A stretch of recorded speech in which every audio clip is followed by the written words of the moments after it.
ucapan Hotman Paris Gak bisa gerak. profesi pengacara advokat apa? Sebenarnya dampaknya itu seperti ini. Pertama, Kurang dekat. ucapan Hotman Paris yang kemudian mempersepsikan organisasi advokat itu seperti ormas, itu yang tidak bisa diterima sebenarnya. Itu yang tidak bisa diterima. Karena antara organisasi masyarakat yang dibentuk berdasarkan undang-undang ormas dengan organisasi advokat itu dua hal yang berbeda. Yang pertama, organisasi advokat tidak dibentuk berdasarkan undang-undang ormas. Maka penentuan eksisnya sebuah organisasi advokat itu tidak bergantung dari ada tidaknya atau prosedur yang harus dijalani sebagaimana mendaftarkan organisasi kemasyarakatan. Karena organisasi advokat itu dibentuk berdasarkan Undang-Undang 18 tahun 2003 tentang advokat. Nah, kami sebagai advokat itu diangkat oleh pengadilan tinggi, diangkat oleh negara. Maka kalau misalnya kita bicara tentang bagaimana organisasi advokat, kalau mau merujuk pada tesisnya Prof. Jimli misalnya, organisasi advokat itu bahkan disebut sebagai organ negara. Karena itu advokat punya kewenangan untuk menegakkan hukum, sehingga disebut sebagai penegak hukum. Merugikannya adalah karena persepsi yang dibangun oleh Hotman Paris itu mempengaruhi masyarakat. Mempengaruhi masyarakat pencari keadilan, menimbulkan distrust karena informasi yang kemudian mengacaukan cara berpikir masyarakat, sehingga mempersulit penegakan hukum yang dilakukan oleh advokat di masyarakat. Sebenarnya seperti itu.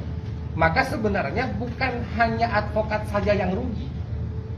Bukan hanya advokat saja yang rugi, tapi yang paling rugi itu adalah masyarakat pencari keadilan yang menggunakan jasa advokat. Padahal advokat ini tidak ada hubungannya.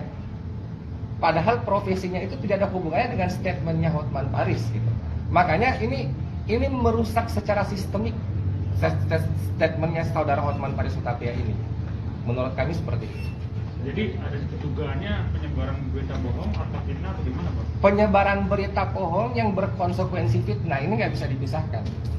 Karena fitnah, pencemaran nama baik itu adalah tindakan-tindakan yang berasal dari satu unsur yang sama, yaitu informasi palsu atau berita bohong. Kan gitu. Bang, berita bohong dari mana, Bang? Kan dia Hotman hanya membacakan amar putusan, Bang, katanya. Gimana, Bang? Nah, kalau teman-teman perhatikan, tapi videonya sudah di take down sebenarnya. Video itu sudah dia hide, ya saya nggak tahu. Tapi video itu pernah ada di Instagramnya, di sosial medianya, itu sudah dia take down. Sebenarnya kalau diperhatikan dalam video itu dia tidak membacakan amar putusan, tapi dia berinterpretasi terhadap amar putusan. Amar putusan itu cuma berkata menolak. Terus dia lanjutkan kalimatnya, karena menolak maka konsekuensinya begini. Interpretasinya ini yang bermasalah. Maksudnya seperti itu.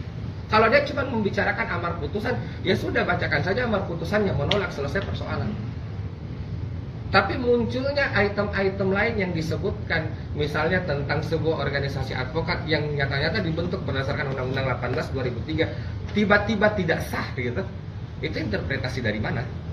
Dan ini yang mempengaruhi, bahkan mencederai, bahkan melukai beberapa hati orang-orang yang kemudian tulus hari ini baru mau disumpah, baru selesai disumpah dan ingin berprofesi advokat.